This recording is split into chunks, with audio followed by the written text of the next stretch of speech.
जय जिनेन्द्र।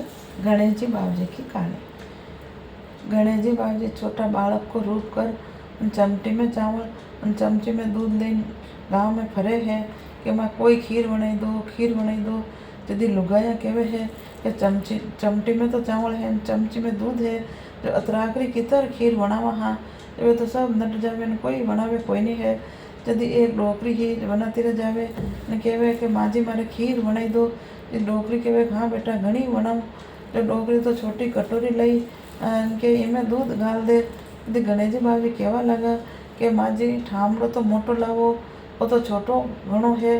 यदि डोकरी तो एक पातो लई है, वे में दूध पूजो है, तो चावल धोई में पातो चूल्हा पे चढ़ायो है। यदि गणेश जी कहवा लगा माँ जी खीर बने जतरे मुँह बाने फरन आऊँ हूँ, जो आटी ने खीर बनी है। जो डोकरी की वो आवे न देखे कई खीर तो हाउ वणी लगी है, न वने तो मुंडा में पानी आयो है। जो वने तो जट थाली में ठंडी कीधी न अटीने वटीने देखियो अने 5 देवता का 5 पनवाड़ा न्यारा मेल्या अने क्यों लीजो गणेश जी भोग टाळजो रोग। ऊ कहीं वह तो थाली में खीर ही जो खावा लागी है। એટલે અટેનું ગણેશજી બાબુજી आया तो माँ जी कहवा लगा कि बेटा खीर बन गई जो जीम ले। यदि गणेशजी बाबूजी कहवा लगा कि माँ थारी बहू तुम्हारे भोग लगाई दीदो है, अब थई सब जना पेट भरन जीम लो। यदि वने वधे जने नगरी में वपराई दो हो, वे सब जना खीर खावे तो वह तो खूटे कोई नहीं। वधी जी ने पूरी नगरी में वपराई है।